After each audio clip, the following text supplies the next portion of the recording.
influential cartoonist, illustrator, comic book artist, indelibly made a mark on my childhood with adventure and insanity, and on the mark on the childhood of my children. Thank you for being here. First and foremost, I think it's probably fair to say, from your sign, you know, in your name, that you're most famous for creating Ren and Stimpy. I'm the co-creator of the series.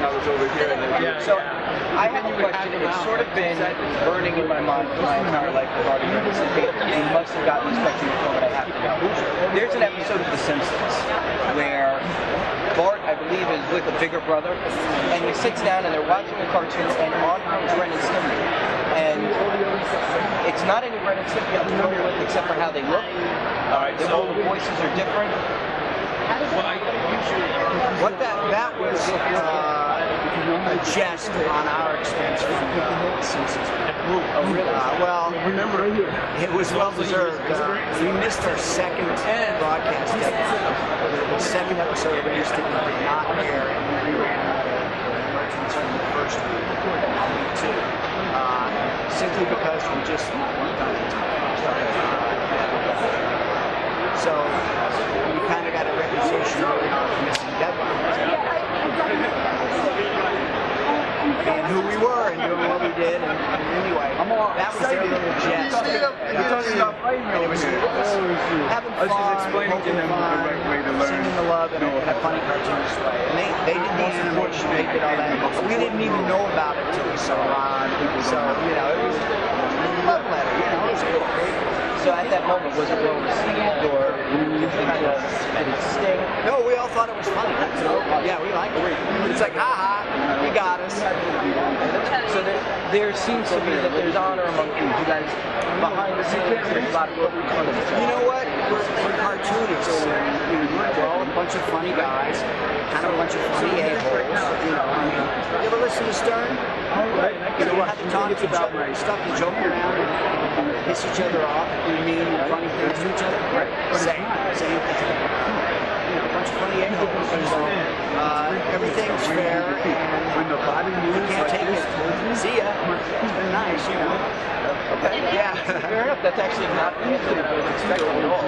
Well, you know, you can't take yourself too seriously. If you do, then you know, no one wants to hang around with you. You got to have a sense of humor. You got to realize that, you know, if you screw up, if you do something stupid, he's going to tease you. You go with it. You have a laugh. First time they slip up, bam, you get them too, right? And the reason I was saying that's not the answer I was expecting, I thought it would have more to do with, I've heard that there was some initial shopping around that was going on with Ren and Stimpy between MTV and Nickelodeon at the time, and I wasn't sure where it was going to land. Is there any truth to that? No, you know what? We did the pilot for Nickelodeon, and we ran it with the Spike and Mike Animation Festival. Great, huge, really liked it. Nickelodeon picked up the show. It was always Nickelodeon. And then later, when they realized that teenagers liked it, solid, bro. What did you do? Buy your brother flowers? Yeah. As pretty as my wife's. Couldn't find a bag and board. Now, this was not your first rodeo with Ren and Stimpy.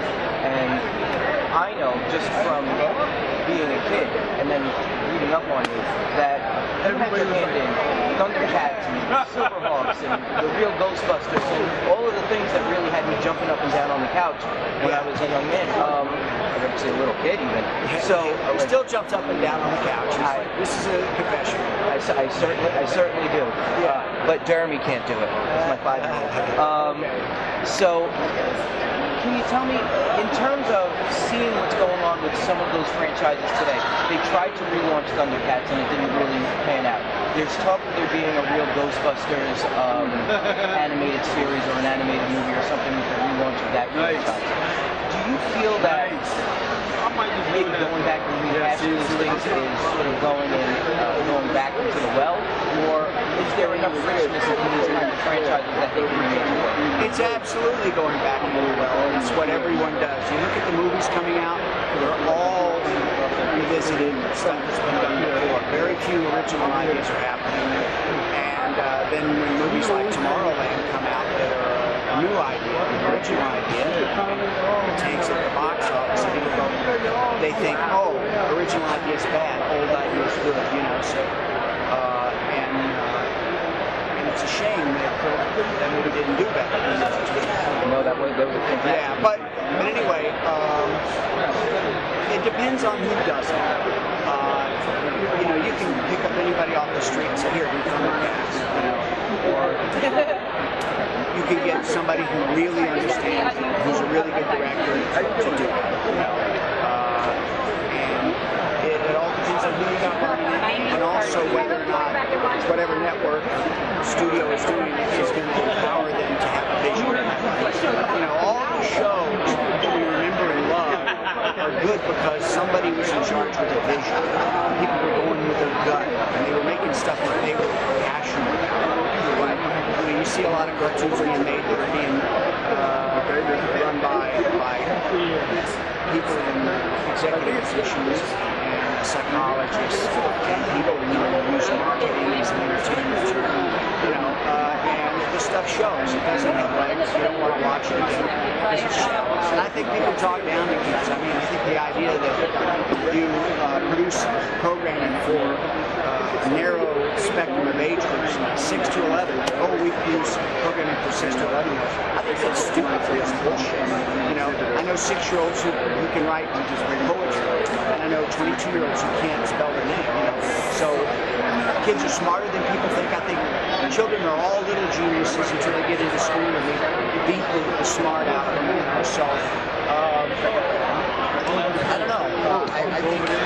See, you got me ranting about the industry, but you know, give people with a vision a chance to do something. And if you want to revisit something, make sure that the story knows what they're doing. Sit down like this.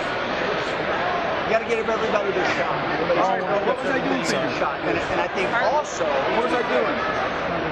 unless it's the same people, it's not necessarily a good idea. But you wanted to do it on a Hold sketch up cover? a new version of Is that right, or you want me to draw it? because all those people are old and What dead. was it? Do you remember? And so, including me. And so, new people are going to have a new take on it, and there's new styles involved. So, it is what it is. Do you think maybe the burden of all of these franchises being rehashed and being brought back is more to be borne by executives who you spoke at length about, or is there some sort of burden upon the consumer to not be willing to accept new, in today's climate, to accept new franchises? You know what? I think all these people here are really media savvy. They understand media more than anyone my age I've ever been into. On a lot of different levels. On phones, on their iPads, on their television. Just remember what I told you about the feet. And they're plugged into all that. Up until, say, 10 years ago, it was all the network shows. Now it's not. So the rules change daily. And the people who are on top of what's happening and keeping an eye on what's cool and what's new are the people who are going to choose what's working. It's not like the old days where you feed people Twinkies and they eat it. They don't like dig something they're not going to watch. So, and plus, there used to be 4 channels. When I was a kid, there were 14 channels. You know, so now there's a billion channels. So there's very specialized groups of fans for various specific types of content. So it's real mixed up, and it's all over the place now. So, with that in mind, you were speaking to someone who was looking to break into cartooning, break into comic books, break into entertainment and visual media at all in a media-flooded world. What would you suggest to them in terms of breaking in this climate versus the climate where you were sort of... There's no breaking in anymore. The days of that are over. Do it yourself. Do it yourself. Do you have a computer? Okay. Go get the software you need. Hook up with your funny friends who can draw and do it yourself. Do your own comic book, do your own animation. Beavis and Butthead. Mike Judge did not wait for a studio to give him money to make that. The guys who do South Park, they made a Super 8 cartoon, you know, and they change the world on their own. You go to a network, you go to a studio, they're not going to take your stuff. If they do, then I'll give you $1 million because it's just not going to happen. The odds are winning a lot. And the thing you should do is do your one cartoon, go viral, use the effort, use Kickstarter, use Indiegogo, and publicize it yourself, produce it yourself. So that leads me to more of a question about where we are today.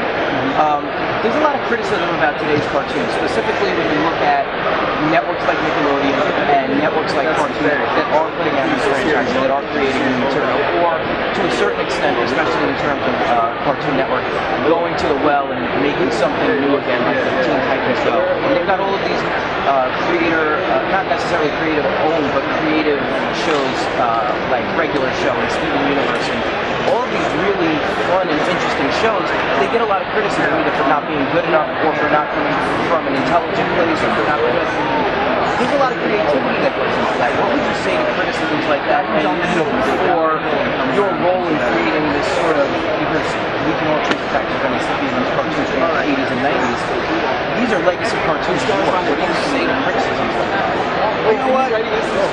It's real easy to be a critic. Anybody ever seen Stimpy's cartoon show? This is a great character named Wilbur Cobb, who's voiced by Jack Carter. He says, "Hey, you want to be a genius? All you got to do is say everything stinks. That's how much of a genius I am." You know, so it's easy to criticize. It's easy to say, "I don't like this. This sucks. This sucks." But until you've ridden that horse and worn those boots, shut the hell up. You know, I'm surprised that any cartoons or movies are any good at all. Having worked on tons of movies, having worked on tons of TV shows, I know that the struggle to do quality work is unbelievably difficult because you're not rewarded for being passionate. My career is littered with jobs that ended because I was too passionate about what I was doing, and I gave a shit. I said, "No, this sucks. This isn't fun. Let's fix it. Here's a way to fix it." So if you're critical with suggestions on how to fix it, yeah, bring it on. Show me. Please tell me what I'm doing wrong. Because I'm human. I'm winging it. Every day I'm faking it. You know, it's like fake it, go baby, go. So if somebody comes up and goes, "Oh, look at this," yeah, that's great. I mean, thank you. You know, it's easy to be a critic, but it's real hard to do it right. It's not easy at all. And my brothers and sisters here, all of us work hard. And we do what we can do. We're artists, and we're children, and we're fragile, and we care, and we're passionate about what we do, and we need love. And constructive criticism is a good thing. Somebody being an a-hole is just, I don't like it. It's not any good. It's not any good. It's something. I don't even know, sir, I don't like it. No, sir, I don't like it. So then, this is my last question. In line with everything you just said, who are the creators that you're most excited about now? What are the shows that you're most excited about and you enjoy the most? You know what? I have a confession. I do not watch television. I understand the regular shows, great, Rick and Morty, all these shows. I hear about them every day. You should watch them. You should watch them. I really should. I'm always working. I'm always doing something, and I just don't have time to sit in front of the screen. I'm sadly misinformed. Not misinformed. I'm sadly uninformed about what's going on. I don't know, but I love them all. Well, if you're paying me now, pay me and then you write date on it. Yeah, I've met a lot of them. But, my wife's a notary, so she can do it. I generally like people because they're cool and I like them and I connect with them. And it's not always about their art. Joe, come on, or make what your they do. All right, you got it. I'll give you some. Thank you so much. Yeah.